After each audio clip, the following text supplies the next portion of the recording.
마태복음 1장 18절에서 25절 말씀, 주의 탄생을 맞이하는 성도의 자세에 대해서 같이 은혜 받는 시간 같습니다. 세계 모든 사람들은 해마다 돌아오는 성탄절을 성대히 축하하고 있습니다. 성탄절은 어떤 날입니까? 아기 예수께서 탄생한 날이라고 간단히 말할 수 있겠지만, 예수 그리스도의 탄생은 한 인간이 이 세상에 태어난 단순한 사건이 아닙니다. 그리고 인간적인 한 위대한 인물이 태어난 것도 아니에요. 예수 그리스도의 탄생은 곧 천지와 만물을 창조하신 하나님께서 인간이 되어서 역사 속에서 찾아오신 뜻깊은 날이에요. 성육신 하신 날이다, 그렇게 해석하는 것이죠. 따라서 예수 그리스도의 탄생은 온 인류가 함께 기뻐해야 할 역사적인 사건이다, 그렇게 우리가 받아들여야 됩니다. 그렇다고 해서 요란하고 화려한 성탄 캐롤이나 장식만이 아기 예수를 진정으로 맞이하는 자세가 아닐 것입니다. 이제 며칠 있으면은 성탄절로 우리가 축하, 감사 예배를 드립니다. 그래서 그 성탄의 의미, 받아들이는 자세, 어떤 것인가 우리가 깊게 생각해 봐야 돼요. 더욱이 우리 성도들에게 성탄은 의식적으로 스쳐 지나가는 막연한 행사가 아니다, 이거예요. 성탄절만 되면은 의식적으로, 형식적으로 사람들이 순서를 정하고 계획을 하고 기획을 하고 시끄럽게 바쁘게 그렇게 움직인단 말입니다. 과연 그것이 진정한 예수님의 탄생을 맞이하는 성도의 자세일까? 물론 교회별로 행사가 있습니다. 성국도 있고 또 찬양 성가대도 있고 많은 그런 순서가 있어요. 좋아요. 그러나 그것을 과연 누구를 위한 행사고 준비된 것인가 생각해 봐야 된다, 이겁니다. 예수 그리스도께서 이 땅에 오신 의미를 잘 알아야 돼요. 오늘 본문의 21절에 보니까 이름까지 알려주셨어요. 뭐라고 이야기합니까? 아들을 낳을 것이다, 알려줬어요. 천사가 나타났습니다. 주의 사자가 아들을 낳을 것이다, 이름까지 알려줬는데 그 이름이 바로 예수다. 그 예수라는 이름의 뜻이 뭘까요? 21절에 그대로 나와 있습니다. 자기 백성을 그들의 죄에서 구원할 자이다. 이렇게 정확하게 아들, 이름이 예수, 죄에서 그의 백성들을 구원할 것이다, 딱 알려줬어요. 정확합니다. 그러면서 23절에 보니까 처녀가 잉태하여 아들을 낳을 것이다, 알려줬어요. 또 그러면서 그 이름이 뭐라 그랬습니까? 임마누엘. 이름이 또 두 가지예요. 아들을 낳을 것이다 했는데 첫 번째는 예수라고 그랬어요. 그 다음에 뭐예요? 임마누엘이다. 이름이 두 가지예요. 왜 헷갈리는 거야? 이게 무슨 뜻일까? 근데 그 뜻이 뭡니까? 번역한즉 뭐예요? 하나님이 우리와 함께 계시다, 그렇게 알려줬어요. 그러니까 예수라는 것은 죄에서 우리를 구원할 자인데 하나님이 우리와 함께 하시겠다. 이게 뭐예요? 바로 예수가 하나님이다라는 것을 알려주신 거예요. 이해하시겠죠? 두 가지 이름인데 뜻은 임마누엘, 하나님이 우리와 함께 하실 것이다. 그분이 누구냐? 예수다 이거예요. 간단한 거예요. 어려운 문제가 아닙니다. 그래서 우리가 성탄절을 맞이하는 성도의 올바른 자세가 어떤 것이냐? 첫 번째 보면은 성탄의 깊은 뜻을 되새기며 감사하는 마음을 지켜야 한다 이거예요. 이게 첫 번째 이유예요. 성탄의 깊은 뜻을 되새기며 감사하는 마음으로 지켜야 된다. 주의 성탄을 맞이하는 성도는 우리 예수 그리스도께서 이 땅에 탄생하신 사실만으로도 기뻐하고 즐거워할 것인데, 그것뿐만 아니라 인간의 죄 문제를 해결하기 위해서 친히 이 땅에 오셨어요. 하나님이 오셨다는 얘기야. 그렇죠? 이거 그렇게 해석하면 너무나도 쉬운 거예요. 예수가 올 것인데 이름을 가지고. 근데 임마누엘로 올 것이다. 근데 누구냐? 하나님이다 이거예요. 그러니까 하나님이 육신을 입고 이 땅에 오셨다. 그 이름이 예수다 이거예요. 금방 해석이 되잖아요. 너무 쉽잖아요. 이게 우리가 감사다 이거예요. 천지와 만물은 하나님의 말씀 하나로 창조됐어요. 무엇이 되라 이루어졌어요. 첫 번째서부터 여섯 번째까지 다 창조하셨어요. 마지막 일곱 번째 안식하셨잖아요. 다 말씀으로. 말씀 하나로 창조되었고 범죄한 인간의 구원을 위해서 친히 육신을 입고 이 땅에 오셨단 말입니다. 임마누엘로. 그분은 하나님으로 오셨어요. 육신을 입고 이 땅에 오셨단 말입니다. 그리고 어떻게 하셨어요? 마태복음 27장 46절에 보니까 엘리 엘리 나마 사박다니 그렇게 이야기했습니다. 무슨 뜻입니까? 하나님, 이 잔을 내게서 멀게 해달라. 십자가에 달려 돌아가시면서까지 그렇게 하나님 앞에 기도했어요. 나의 하나님, 나의 하나님, 어찌하여 나를 버리셨나이까? 그러면서 생명까지 던져주신 그 예수 그리스도. 그렇기 때문에 예수 그리스도께서 임마누엘로 오신 뜻깊은 사건을 생각하시면서 평소보다 더 마음을 정돈해서 감사한 마음을 가져야 될 줄 믿습니다. 이게 오늘 우리가 갖는 그리스도인의 자세예요.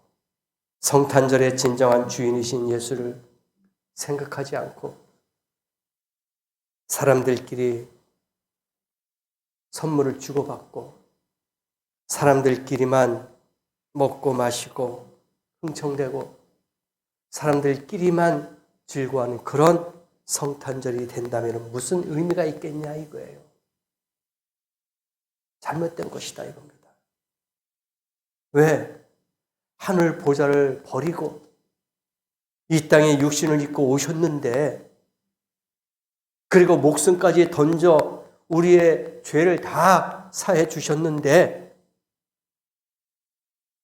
그런 고마움과 감사한 마음을 가지고 성탄절을 맞이해야 되는데 우리는 그게 아니에요. 오히려 더 상술적으로, 더 육신적으로 나간단 말입니다. 그래서 안타까운 거예요. 그래서 우리가 감사하는 마음을 지켜야 한다 이겁니다. 두 번째가 불쌍한 사람들을 도와주어야 합니다.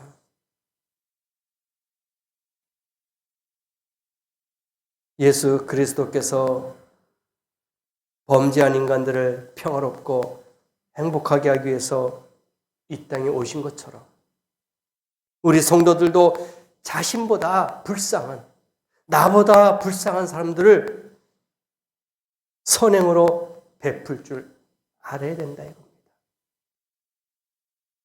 예수님의 모든 삶은 나누는 거였어요. 베푸는 거였단 말입니다. 당신이 욕심을 부려서 가지고 있는 게 아무것도 없었어요. 오히려 제자들에게도 복음을 전도하러 갈 때는 두 사람씩 짝을 지어서 내보냈을 때 뭐라고 했습니까? 신발하고 한 벌 옷 외에는 아무것도 없었어요. 그들이 무슨 양식을 가지고 복음 전파하러 떠났던 것이 아니었습니다. 간단하게, 가볍게 모든 것을 비우며 그런 삶을 살았단 말입니다. 우리도 성탄절만 되면 우리만이 즐거워하고 파티를 여는 것이 아니라 내 주위를 한번 생각해 보면서 정말 예수 그리스도가 저들도 사랑한다는 마음을 가지고 저들도 불쌍히 여긴다는 마음을 가지고 그들에게 성탄의 기쁨을 전해야 될 줄 믿습니다. 예수님이 왜 오셨는가? 또 어떤 삶을 사셨는가? 그들에게도 알릴 수 있는 그런 사명과 의무가 우리에게 있는 줄 믿습니다. 그래서 이 성탄절을 예수 그리스도의 탄생이 주는 의미와 연관지어서 깊이 생각해 봐야 된다 이겁니다. 1년에 한 번만 기억하는 것이 아니라 왜 주님이 이 땅에 오셨을까? 어떤 이름으로 오셨을까? 어떤 목적으로 오셨을까? 이것을 매일매일 생각해 봐야 된다 이겁니다. 그럴 때 우리가 모든 사람들을 사랑할 수 있고 섬길 수 있고 베풀 수 있다는 것이라고 생각할 수가 있습니다. 예수 그리스도의 심정으로 굶주리고 헐벗고 옥에 갇히고 병들어 누워있는 자들을 찾아 자신이 할 수 있는 일들이 무엇이 있는가? 내가 어떤 것을 할 수 있는가? 그러한 성탄의 의미를 우리가 가져야 되지 않겠느냐. 이 세상에는 나보다 힘든 사람이 너무나도 많아요. 나보다 어려운 사람들이 너무나도 많다고 생각할 수가 있습니다. 우리가 길을 가다 보면 그런 노인네들 많이 보잖아요. 폐지를 줍는 노인들. 또 공공근을 하는 노인들을 많이 보십시다. 그들이 여유 있고 평화로운 사람이 아니에요. 지금도 시설에서 무료로 급식하는 노인네들이 참 많아요. 우리보다 어렵고 힘든 사람들이 참 많단 말입니다. 지금도 쪽방촌에서 한 평밖에 안 되는 곳에서 전기장판 하나 갖고 난방도 안 돼요. 연료비 뗄 수 있는 그러한 경제적인 여유가 없습니다. 그리고 공간도 없어요. 그냥 전기장판 하나 가지고 이불 2개, 3개 덮고 옷을 2개, 3개 입고 겨울을 나는 사람들이 참 많아요. 그거 보면 우리는 감사해야 돼요. 우리가 이 주위에 눈만 조금만 돌려본다면 우리보다 정말 힘들고 어려운 사람들이 많다는 것을 알 수가 있단 말입니다. 불쌍한 사람들이에요. 이분들을 우리가 돌볼 수 있는 마음이 있어야 돼요. 개인이 못하면 교회가 하고, 교회가 못하면 사회가 하고, 사회가 못하면 나라와 국가가 해야 되는 겁니다. 누구든지 할 수 있어요. 가능합니다. 이들을 우리가 돌봐야 합니다. 이것이 그리스도를 향한 우리 크리스찬들의 향한 마음이란 얘기예요. 말로만 매일 예수 닮기 원합니다. 하나님 사랑을 전하기를 원합니다. 늘 입으로는 고백해요. 그러나 우리가 행동으로는 섣불리 나서지 못할 때가 많이 있어요. 여유가 없다고요? 할 수 있는 여력이 없다고요? 아니에요. 할 수 있지만 우리가 아직 몸에 배기지 않았어요. 하지 못했기 때문에 실행을 못하는 겁니다. 주님이 하늘 보좌를 버리시고 낮고 천한 이 땅에 오심은 바로 이러한 교훈을 우리에게 보여주신 거예요. 너희도 이와 같이 섬겨라. 너희도 이와 같이 행하라. 우리에게 알려준 거예요. 그래서 이번 돌아오는 성탄절에는 정말 이런 것을 깨닫고 이웃사랑을 실천하는 그런 복된 성도가 되길 원합니다.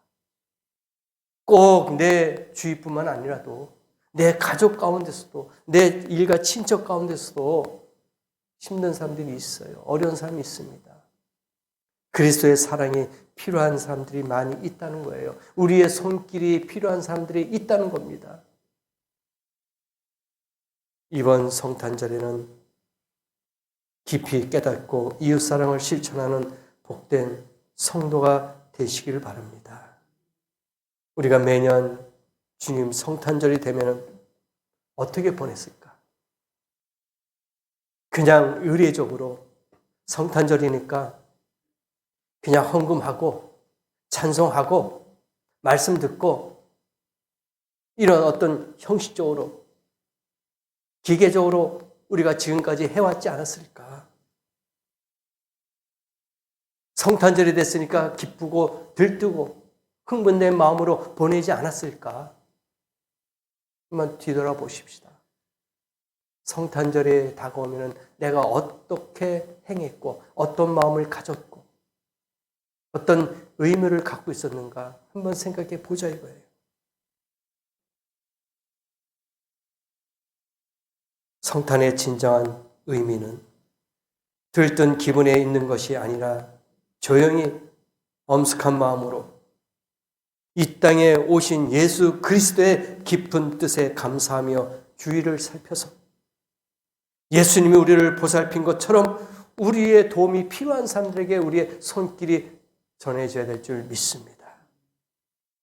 화려한 성탄절보다도 조용하고 엄숙한 성탄절이 되어야 될 줄 믿습니다.